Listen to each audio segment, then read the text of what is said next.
Hi, ഇന്ന് നമ്മളിവിടെ discuss ചെയ്യാൻ പോകുന്നത് പക്ഷാഘാതത്തിന് ശേഷം ചില ആളുകളിൽ കണ്ടുവരുന്ന ഫേഷ്യൽ ഡീവിയേഷനിൽ ചെയ്യുന്ന അക്യുപഞ്ചർ ട്രീറ്റ്മെൻറ്റ്സിനെ കുറിച്ചാണ്. ഞാൻ ഡോക്ടർ പവിത, ആയുർവേദ ഹോസ്പിറ്റലിലെ നാച്ചുറോപ്പതി ഡോക്ടറാണ്.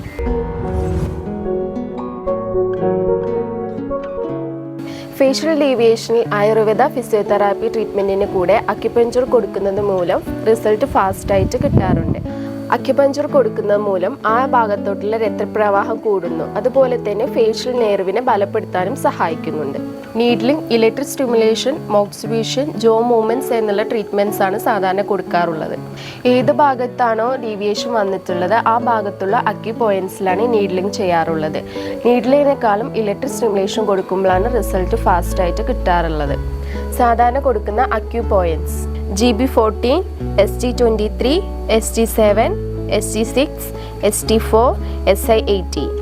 സാധാരണ ആഴ്ച 2 ദിവസമോ 3 ദിവസമോ ആണ് ട്രീറ്റ്മെൻറ്റ് ചെയ്യാറുള്ളത്. 10 to 20 minutes ആണ് treatment duration. Thanks for watching.